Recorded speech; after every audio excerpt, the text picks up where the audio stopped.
Hello, this is Martin Brennand, Product Manager of Imagineer Systems, and we're going to go through a webinar today for tracking screens with Mocha.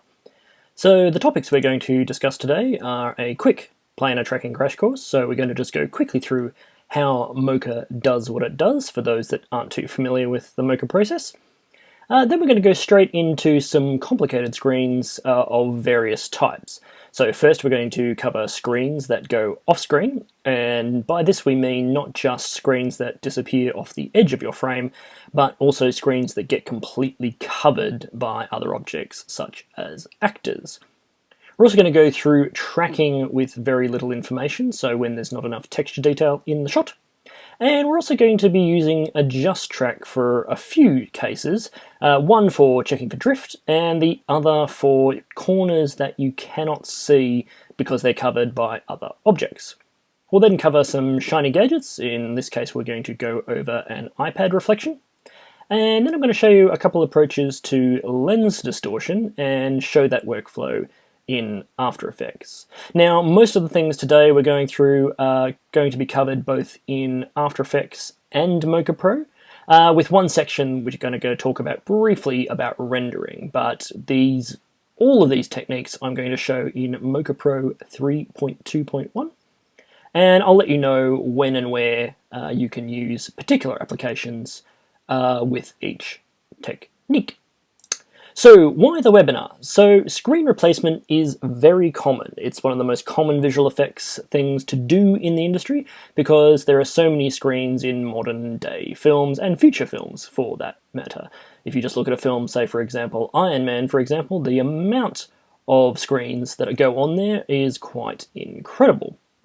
Also we've got screens are easy until you do them, and this is the case where normally when you look at a screen you can say that's pretty easy to track. It's a nice big rectangle, there's a lot of detail there, I can just draw a shape around it and I'm done. But often that is not the case. There's reflections to deal with, there's obstructions. Screens don't generally have a lot of texture on them, so they can be a little bit harder to track, and there's lots of different little cases like that. Screens are also Mocha's bread and butter. We started out with Monet. Monet was a fantastic tool that was used specifically back in our earlier days to track in 4-point corner pins, and that's evolved into Mocha AE's and Mocha Pro's tracking tools with the Surface to really get inserts and sell them in shots. So it's a great webinar to show you what Mocha's core tracking abilities are and where they're used. And of course there are many ways to track screens. So I'm going to go through now and start. I'll stop rabbiting on and we'll get straight into Mocha. Okay, so over in Mocha I'm going to load our first project. And we'll create our output directory. So this is a nice basic one to start with, just to sort of ease you in. We've got a screen up here in the top right corner. This is some footage from Wanderlust with level 256. Thank you very much for that. And we need to track this shot here. We've got a bit of smoke floating in the foreground here. We've got sort of a bit of blur, motion blur, and focal blur going on. And we're just going to use Mocha to track this screen, getting past all of those detail changes. So first of all, we want to look at the screen itself. We've got a big reflection of the trees in the TV here, so if I just scrub through that timeline, we can see there's that reflection there. And as I say, we've got this obstruction here, which is a little bit of smoke, and Mocha's going to pretty much ignore that because it's going to lock onto texture very well. So I'm going to draw some shapes now just to start this tracking process. So I'm going to draw an X-spline here, and you'll notice here that I am drawing a shape that is not around the television. The reason for this is that, one, the television is pretty much straight black, and also it's got a reflection on it. And reflections really are a separate plane within the surface, so Mocha will actually try and track that reflection rather than the actual thing you're trying to track. So what we want to do is use Mocha's ability to track other areas of the planes, and then apply that planar tracking data to the area we actually want to work with. So I've just drawn a simple 4-point X-spline here, and if we turn on the map we can see that area. And if I just turn off my paint bucket for a second, we can just see that whole area of detail that Mocha is going to track. Now, you'll notice here too that we've got this cocktail shaker in the foreground.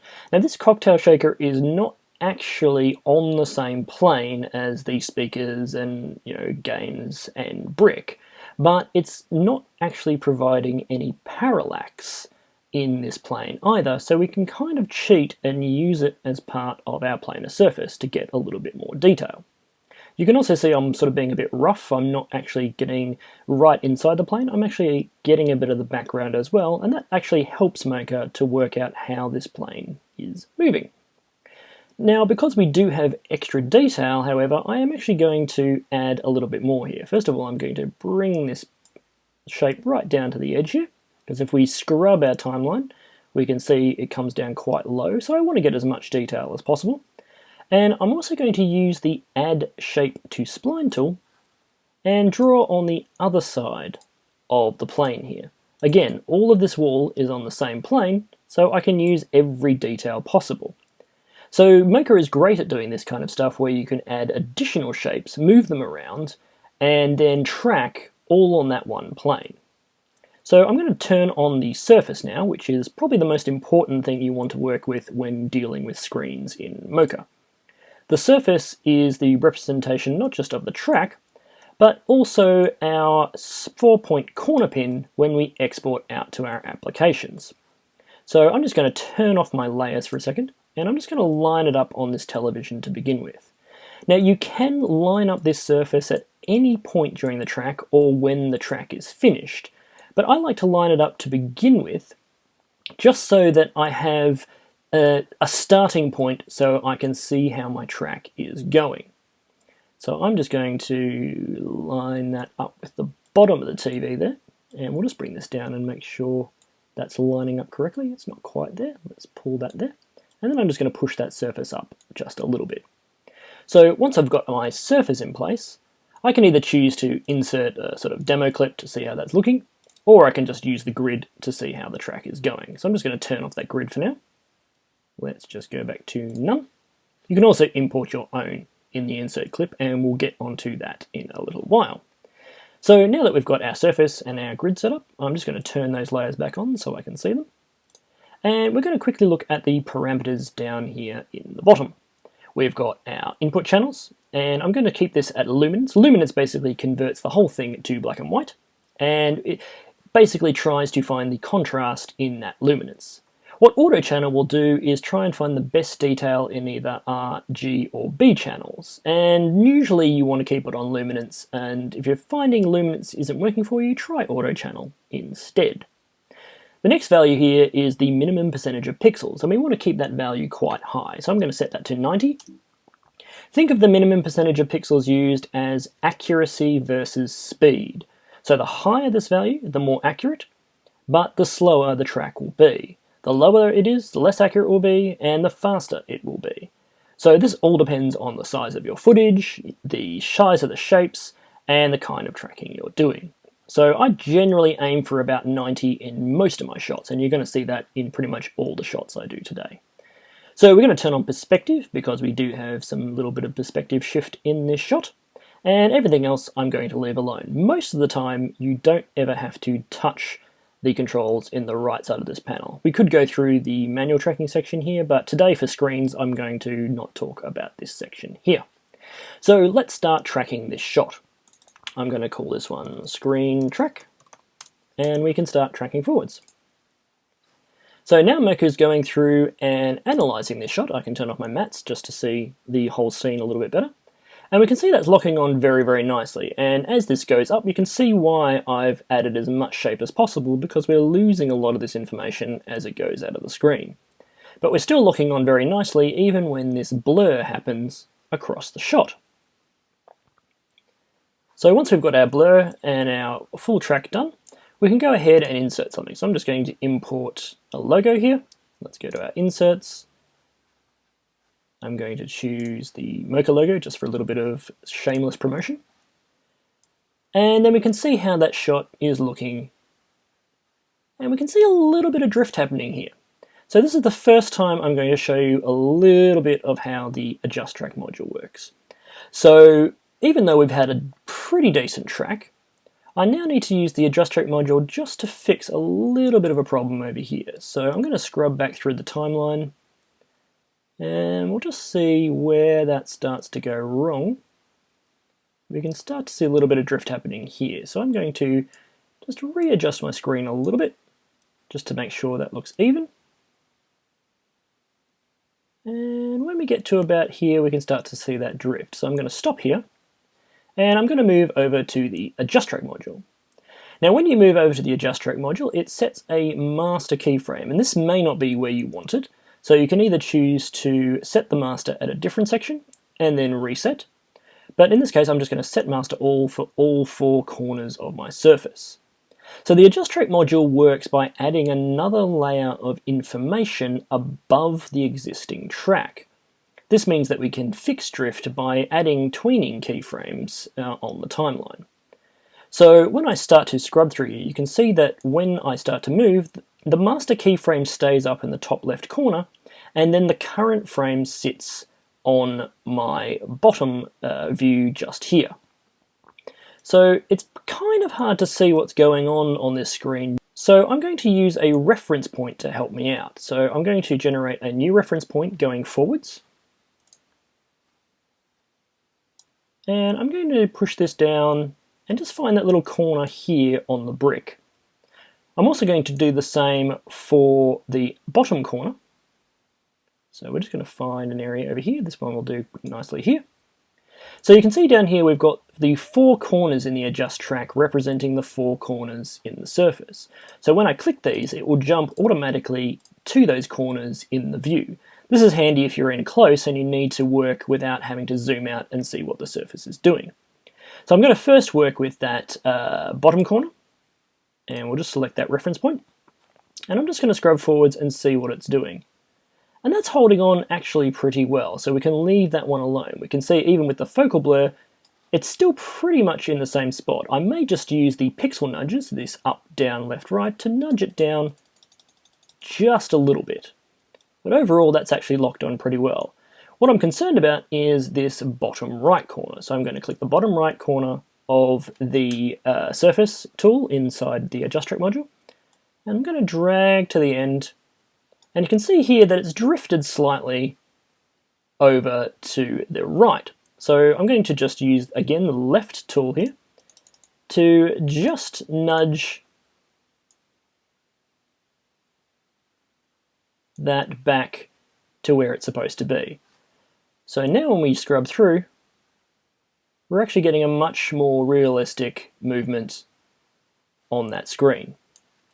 So that's one way to use the AdjustTrack tool when you need to sort of adjust those areas. And now I'm going to go through a different shot where we talk about how to track when you've got a completely obstructed view of your screen. So let's move on to that version.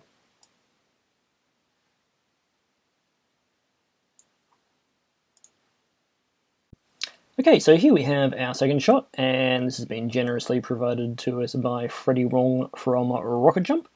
And this is from Video Game High School Season 2. So I'm going to want to track this screen in the background here, but we have a massive problem in that someone walks right in front of it. So obviously we need to rotate out the character, but that still doesn't help the fact that we can't see the screen anymore. So how do we track this? Well, like the previous example, we have a plethora of information behind the screen to work with, but this time it's not quite on the same plane.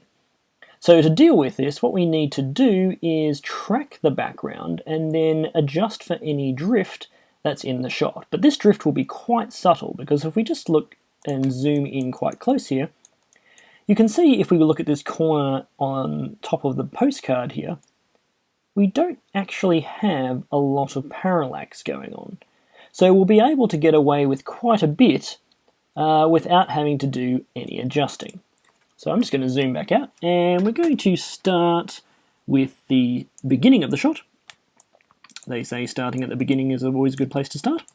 So I'm going to draw a large shape on screen.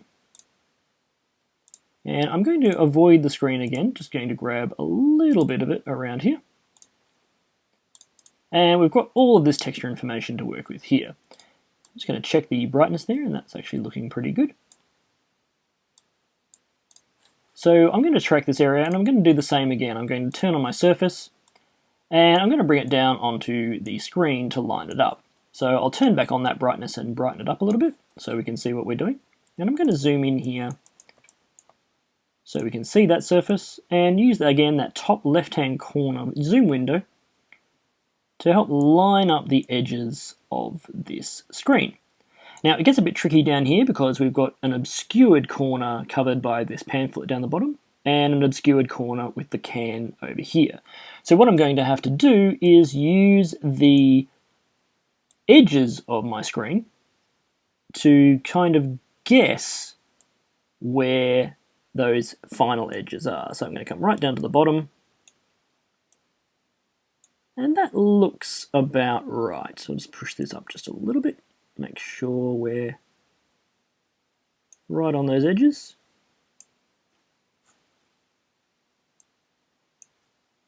And that looks about right. So I'm just going to zoom out again.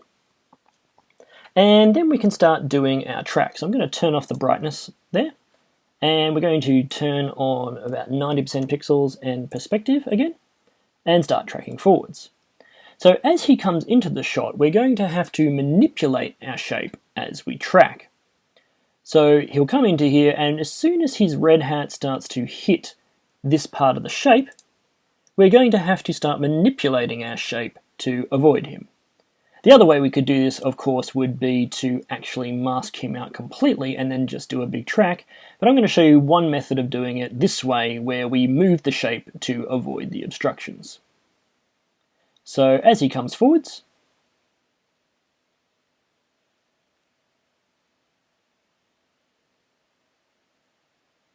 he's about to hit, so I'm just going to stop the track there, and I'm just going to start moving the shape around. So we're just going to manipulate that a little bit. Don't want to manipulate my surface, just this spline. I'm just going to turn off that spline for a second and just move this down. And move it across. And keep on tracking. So as he comes across here, again his hat is going to come there, so I'm just going to nudge that forward a frame. And then again we need to move the shape, so I'm going to move it forwards again. And now we've got some information coming over here, so I'm going to draw a new shape using the Add to Spline tool.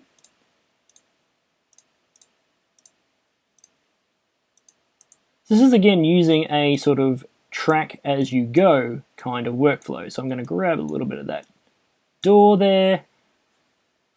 I'm going to add another shape up here as well. So now we're using 3 areas to capture this back wall and to avoid him. So now as he's coming across the main part of the screen, I'm going to start slowing it down. I'm going to go frame by frame just to watch how the track is going. And now he's really starting to encroach on my area. So I'm going to have to start adding more data behind him and start to tweak this shape here as well. So I'm going to delete this point up here, move this across a little bit. And let's keep on tracking forwards. So again, he's going to hit that shape there. So we'll just keep on inching that forwards, and we'll finish this off here. So we'll move this over a little bit. I'm going to draw another shape just down here on these objects, just to keep that detail going. I'm going to grab these 2 points and move them across. Like so. Just going to get rid of this point now, just to make it quicker. And we'll keep edging across. So we can see now that even more information. So I'm going to add a new point to this shape, pull that down. And we'll just edge forward one more. That's a little bit too far, so I'm just going to pull back 1.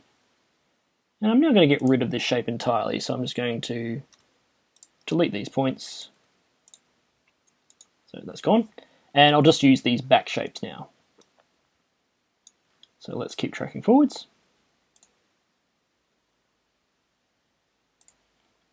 add some more.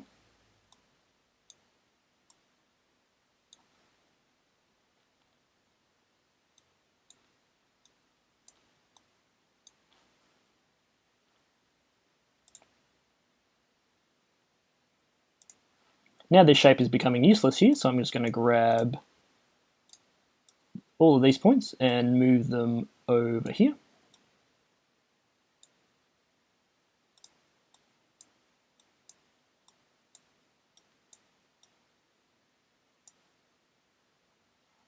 And the same goes for these ones down here. I'm just going to come down here, and I might just delete this one now.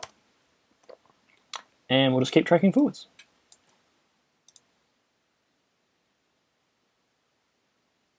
So you can see this is actually a slightly more tedious process, but it means that our shape is going to, our track is going to be a lot more accurate when we get to the final point. So I'm going to move all this down now.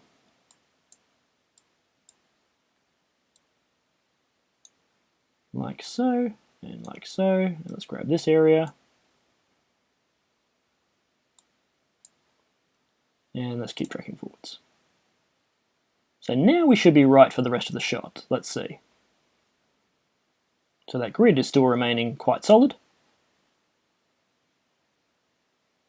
It's locking onto those final edges.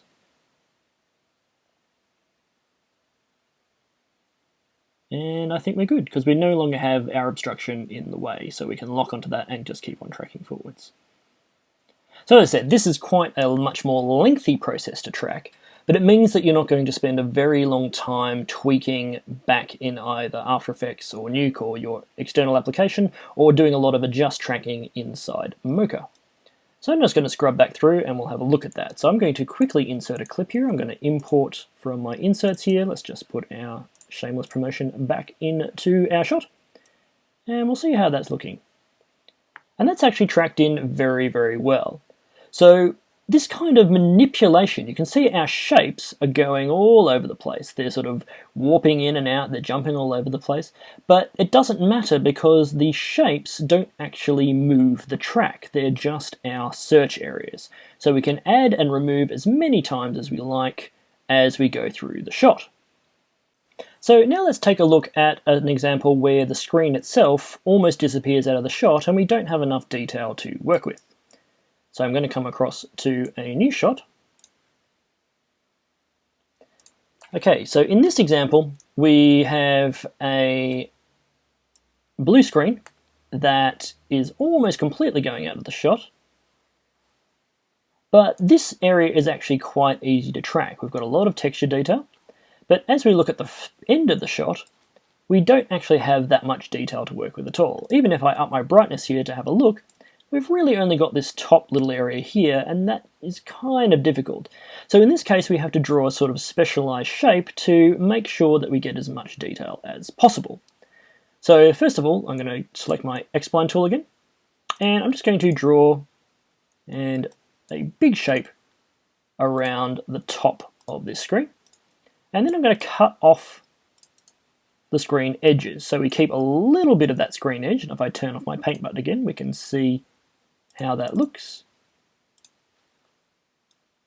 So I'm grabbing the edges of the screen as well as the little bits of detail up here. So again, there's not much to work with here, but this will be enough texture information for Mocha to help track. So I'm going to turn on my pixels here, 90%, and again, perspective. And in this case, I'm also going to turn on my surface, but we don't actually see the end of the screen. So let's see how we fix that up. So I'm going to just set up my surface just lined up on the outside of the screen here, like so. And I'm just at the moment going to line it up with the edge. Because I can't see the bottom corner in this particular frame, I'm going to have to adjust my surface later to actually see if the actual screen has worked well. So now that I've got that set up, I'm going to call this one again, screen track. Always label your tracks. And we can begin to track backwards. So this is now jumping through and analyzing just that little matte area around here, but it's capturing all that little subtle detail in the shot. So as we come up here, it's grabbing a little bit more of the detail that appears at the top of the screen. And then it will actually capture the rest down the bottom. And we're going to have to add a new shape when that additional texture information turns up. So here we go down. I'll turn back on my main view. So as we start to come down here, I'm going to start adding some new shapes. So I'm going to zoom out a little bit. And I'm going to draw a fairly big shape here. I'm going to avoid the foreground arm. And we're just going to grab that area like that. Oops. Now you can see here the mistake I've made. I've drawn a layer instead of add to layer, so I'm just going to trash that. Add to shape. And we'll try that again. So I'm going to keep tracking backwards.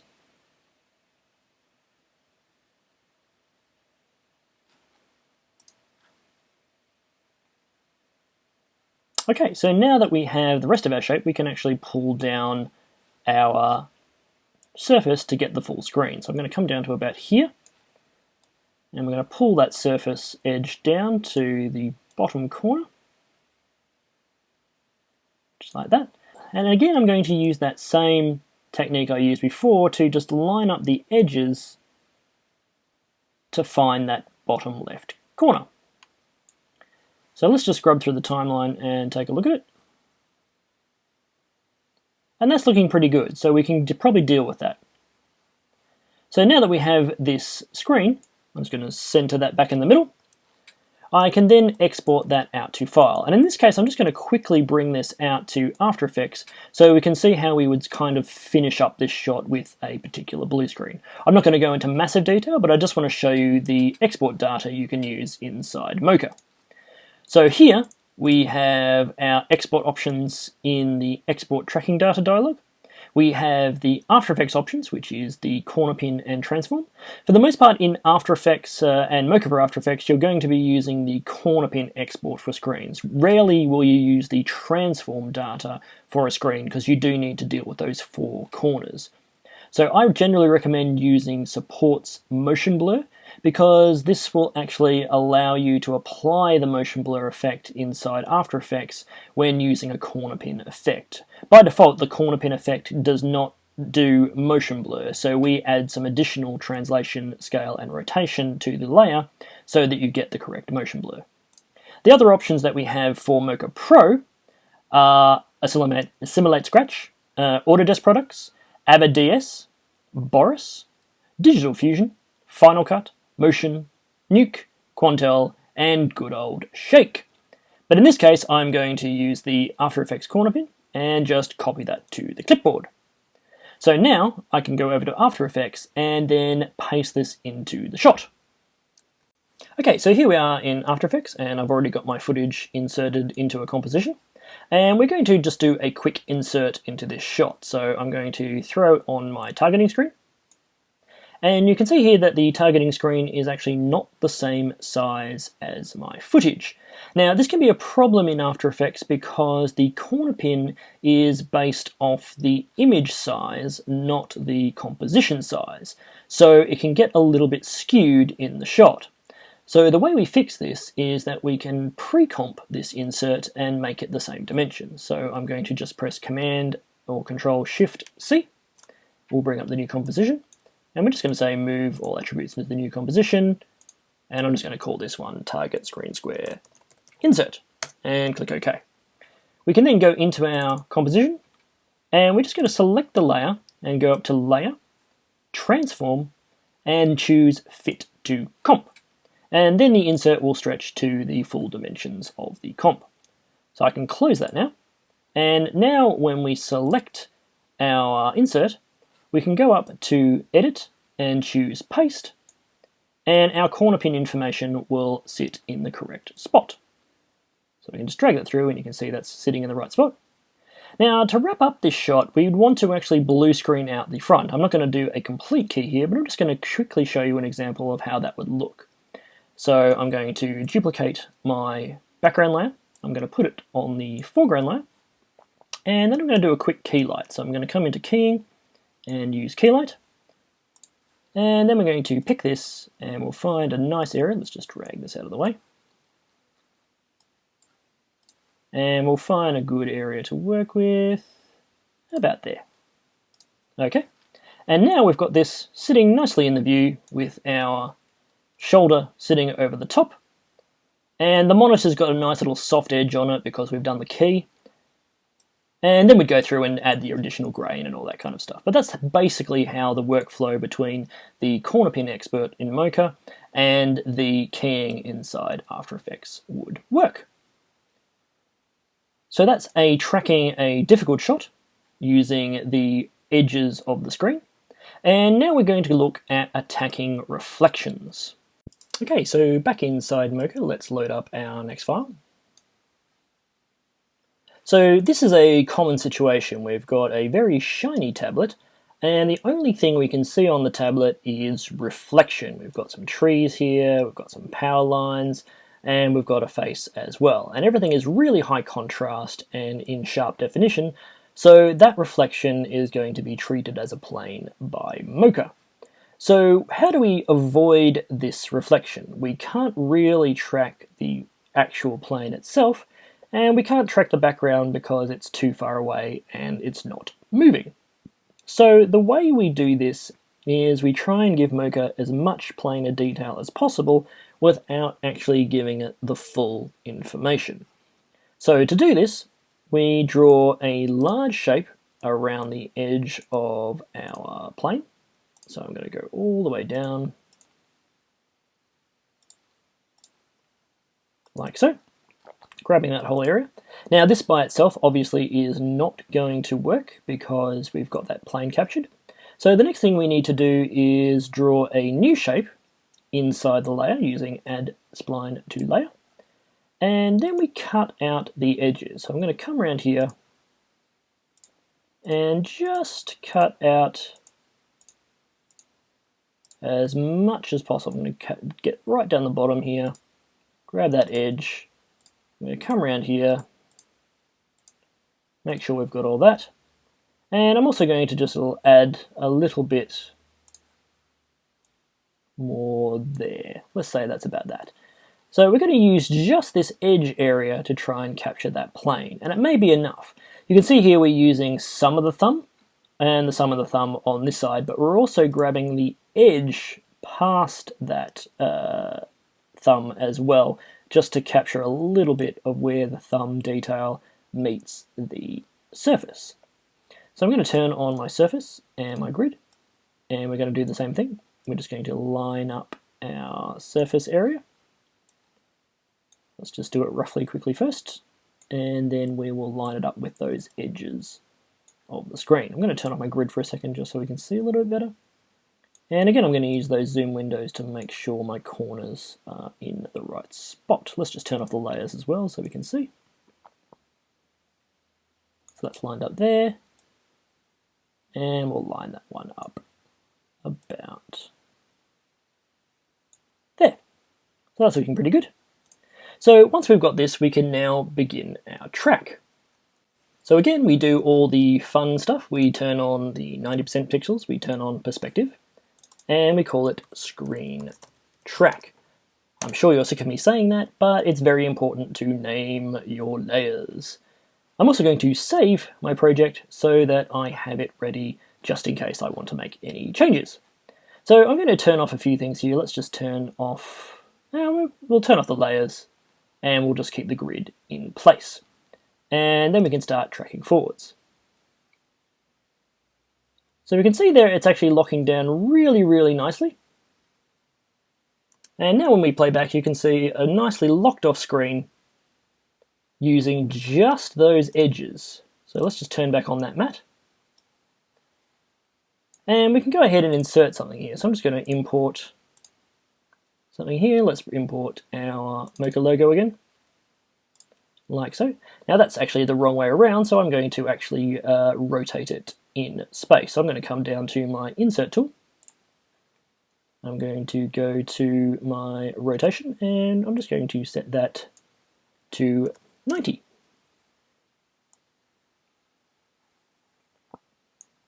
So now that we've got this, we can either, again, choose to export it out using the export offset data. Because I've rotated it 90 degrees, I would export offset data from Mocha Pro rather than use the export track.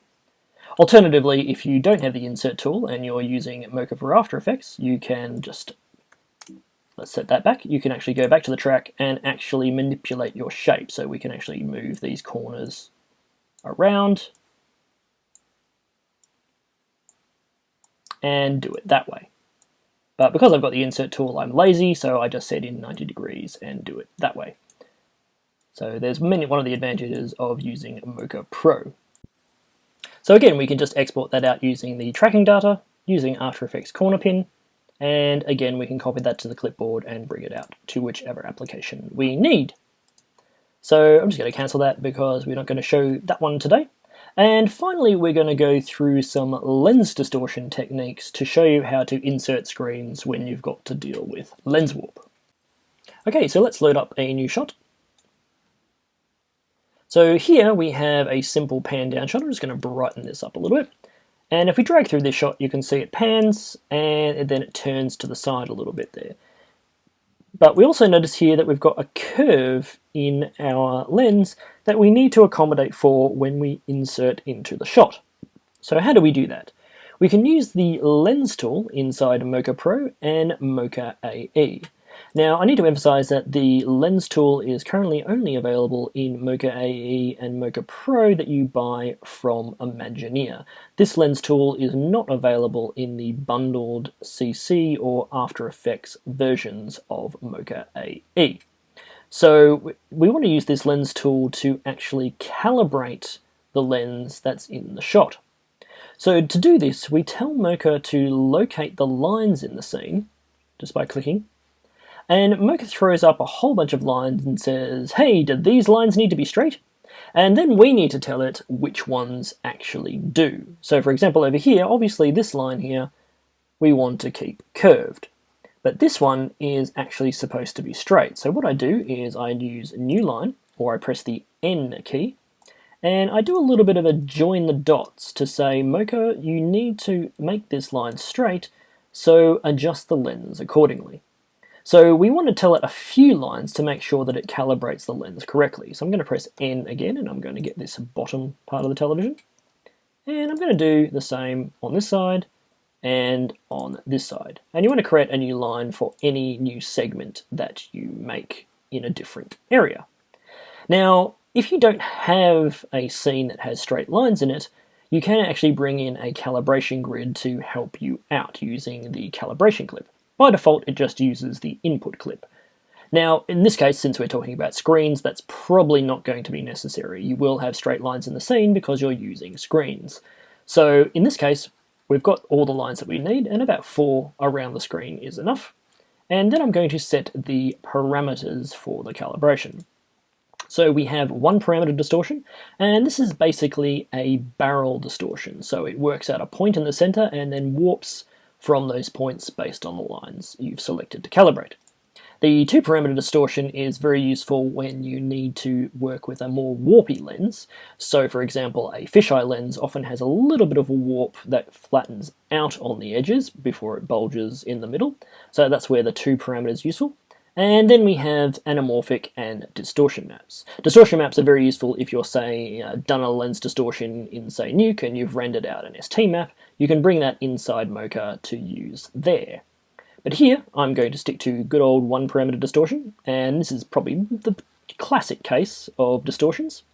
And then we can just click Calibrate. So you can't see much of a change here because it's a subtle distortion, so I'll turn on the grid, and we can see that warp a little bit more obviously. So once we've got our warp, we can then do 2 different things. We can either choose to render it flat, so I'll turn off my grid for a second and render, and that actually renders our object flat. We can choose to track into the shot, which is what we're going to do here, and that will actually distort our inserts with the lens distortion. And we can also export the lens data, which we're also going to do in this case to show you an example inside After Effects. So I'm going to start the track first because we want to deal with that, and then I'll come back here and show you the lens data options. So to do this, I'm just going to turn on my spline tool. Let's just start drawing a shape here. And I'm going to do a very basic shape around here. And again, I'm going to brighten that up just a little bit because it's quite dark, this scene. And we'll pan down a little bit. And I'm going to make sure I get all of those edges. Now, when you draw the shape, you're going to notice that you can't really notice the lens distortion. But when I turn on my surface, we can really start to see that warp that's in the lens. So I'm going to put that to fit the edges of my screen. And again, I'm using the top left-hand corner to zoom into those corners to make sure that they're sitting just outside that edge. I prefer to sit just outside the edge so that I've got a bit of wiggle room to work with when I do my composition later. So I've done my 4 corners now, and again, our happy little friends, 90% pixels, perspective, and screen track.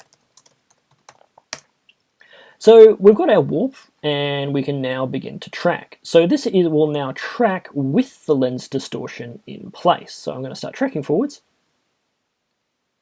Now as I come down here, because we have a fairly blank plastic sort of edge here, there's not a lot of texture detail. So I'm going to stop here and actually draw a new shape.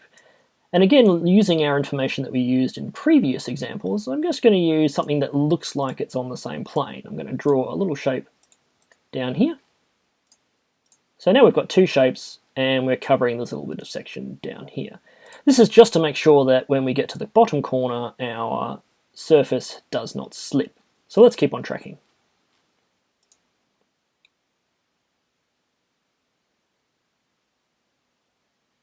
Now in this example we could go ahead and use the same lens distortion to track every single screen, but you'll get the general idea from this specific example.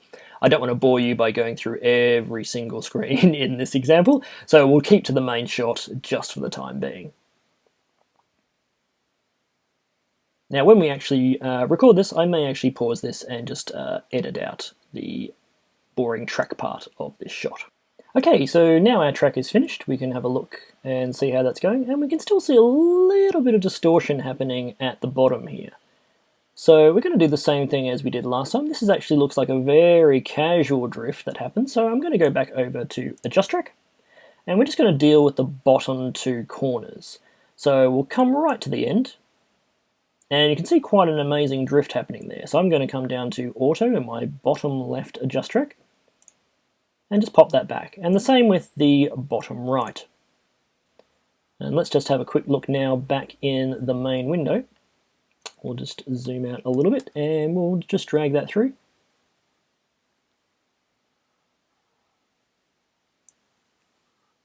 And I'm pretty happy with the way that looks. So we can go to now go into After Effects to finish off this shot. So the way we do this, we're in the AdjustTrack module, so I want to actually use export tracking data from AdjustTrack. So I'm going to export the tracking data, and again I'm going to use After Effects corner pin. Now here's the difference when we work with the lens module to underdistort the track.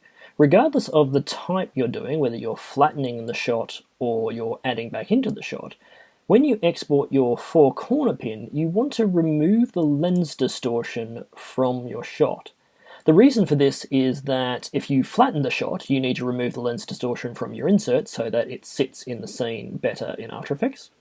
But if you're actually going to apply the lens distortion to the shot, you need to remove the lens distortion first so you can apply the lens data back on top to curve your corner pin. And this will make a lot more sense when we bring it in. So I'm going to remove the lens distortion and copy it to the clipboard. Now let's go over to After Effects and we'll continue the shot. Okay, so over in After Effects, I'm just going to get rid of this shot and load up my lens. So I'm not going to save this particular shot. So we've already got our footage loaded in here, and I'm going to bring in an insert. Let's bring in another targeting screen. And I'm going to just drag that on top of my footage here. So when we paste in our tracking data by just going to Edit and Paste, you can see it's actually sitting right in the same spot, but it's very, very square. This is because we haven't applied the lens distortion yet to the shot. So to fix that, what we need to do is we need to pre-comp our targeting screen first because we want to apply the lens data to the entire comp area. So I'm going to pre-comp and move all attributes because we want to move that corner pin inside the pre-comp. So I'm going to call this one target screen insert. And then I'm going to go back into Mocha Pro to finish off grabbing my lens data. Okay, so inside Mocha Pro, we're going to go back to the lens tool, and we can go to the Export Lens Data button. So in here we have a few options. We've got Mocha Lens Data for After Effects, and this is available in both Mocha AE and Mocha Pro, but we also have Distortion Map, and that's only available inside Mocha Pro. The Mocha Pro Distortion Map lets you render out a UV map to things like new, confusion, and smoke to do your lens distortions that way, but we won't cover that today. If you want to actually check out how the distortion maps work, you can check out our other tutorials on lens distortion. So I'm going to choose the Mocha Lens for After Effects today and just copy that to the clipboard. And then we can go over to After Effects. Okay, so back over in After Effects, we've got our pre-comp done. And you can see there the four corners of our comp, set it to the full screen. And again, all we have to do is come up and say paste, because we've got our lens data again on the clipboard. And now it's actually warping the shot. But you can see it's actually warping it the wrong way. And this is because initially the effect actually undistorts your shot. So we need to go to our effect controls.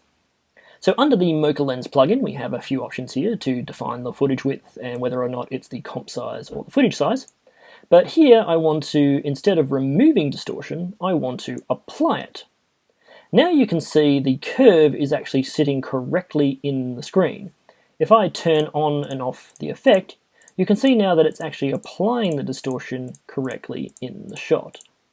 Now if we wanted to do the reverse of this, if we wanted to actually export out the flattened version, we would have to apply the lens effect to our footage layer and use the remove distortion before we pasted our tracking data. So that's the two workflows. You've got either to paste in the distortion to your insert and apply the distortion, or select your footage and apply the remove distortion to flatten out the actual footage layer. Of course, the other way you could do this is actually not use any of this at all. No pre-comp, no data, no Mocha Lens. What you could do instead is use the render tool inside Mocha Pro. So let's go back over to Mocha Pro and have a look at that. Right, so back over in Mocha Pro, we've still got our insert here, and I'm going to go back to my track tab, and I'm going to use the insert clip to bring in that insert that we chose for After Effects. So I'm going to grab the targeting screen, open that up, and import it in. And now we've got our shot sitting in the screen with the correct distortion already set up. Now the advantage of this is that we can now go to the Insert tool and actually do some pre-composition work before we export it out as a render to After Effects. So to do this, we can either adjust the opacity, or we can adjust the gain to brighten that up. And in this case, I'm just going to keep those as 1 and 1 because I want to do that work inside After Effects, but it's good to be able to just quickly adjust these things if necessary. You can also show the mesh. I'm just going to turn off the grid for this and show the mesh. The mesh is like a mini grid that lets you actually warp your screen to actually assist in adjustments. I'm going to, again, not bother with that because we've got a nice, easy screen to work with here. But keep in mind, the warp tool is a very powerful tool to use if you need to do any kind of quick distortion work, especially when you're working with cloth or need to do tiny, minor warp adjustments in your shot. It's a very useful but often underutilized feature, so check that one out. So I'm just going to undo that warp. In this case, I am actually going to apply motion blur, so I don't have to do it inside Mocha. And because I'm rendering, the motion blur would not apply anyway. So I'm going to do motion blur at about 0.25, and I'm going to leave my comp settings alone. We can set the comp settings to actually apply the layer matte to help cut out things, but I'm just going to do a plain old render with motion blur. So let's just turn off that mesh, and we'll start rendering forwards. So now what this is doing is actually applying the motion blur of the camera that we've tracked with the lens distortion, and then rendering that out to file. Now the good thing about this is it actually does a few passes. It does a composite pass, and it also does a layer pass. So it means that you can split out the insert with an alpha and apply it back inside After Effects as an additional comp. We also deal with the layer matte, so if you want to set up a more tight matte around your insert, you can also render out the matte and then use that as a track matte around your screen edge to sort of get a really nice comped in shot. In this case I wouldn't do that because we have some green screen going on here, so I would actually do a key, but it's good to know all the options that are available to you. So I've done that render now, and that's almost finished at the edge there. So now we can have a look at that. We've already rendered the composite, and we've also got a layer file called layer that gives us our alpha channel with the insert. We can then go ahead and then export a rendered clip of that layer. So I'm going to come up here, and it automatically selects our layer file, and we can start to export out the render settings. So I'm going to choose an image sequence, and I'm going to choose, in this case, a TIFF sequence, and I'm going to choose my folder, so I'll choose my Mocha Screens demo folder, and we'll get our insert render folder and choose that. And we'll leave the prefix alone, it's got a nice layer there, and I'm going to click OK. And now that's exporting out my clip I've rendered. I can go back over to After Effects and then import that entire distorted and motion blurred clip into my shot. Okay, so back over in After Effects, I'm just going to delete my data insert that I did with the lens tool and my tracking data, and I'm going to import a new file. So let's load that up. I'm going to come to my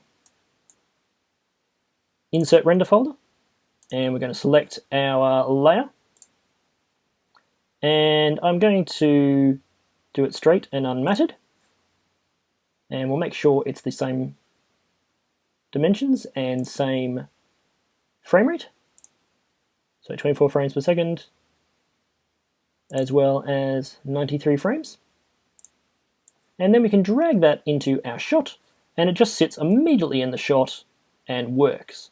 So you can imagine this is a much faster workflow to work with. You've got a motion blur pre-rendered matte file in Mocha Pro that just dumps straight into the shot, and then you can start playing around with it. It means that you're not having to render an effect, you're not having to render motion blur.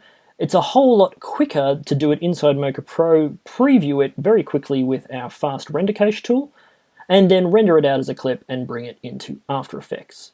So they're the two workflows. You can either use Mocha Pro to render the insert, or you can use the export of tracking data and the lens plugin for After Effects and bring in the data so you've got a bit more sort of flexibility with changing effects and changing keyframes.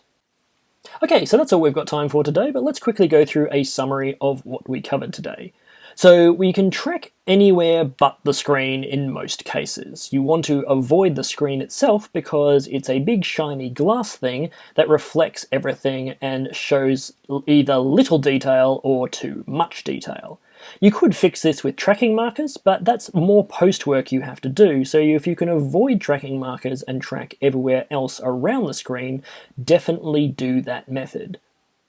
Now, something we didn't really cover today, but I want to emphasize, is scrub your timeline at least a few times to see where you can track, and this will really help reduce the amount of tracking that you have to do.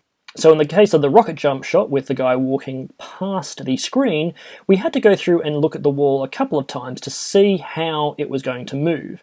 And then as we tracked forwards, it was easy to kind of move and adjust those points as we went. But we really had to sort of focus and make sure that we looked at our track as we went. Thirdly, we want to avoid those reflections. Reflections are another plane within your surface, so Mocha will look at that and track that instead. And often with screens, the reflection is actually the most detail that you'll have in a shot, which is really annoying, but we just have to live with it.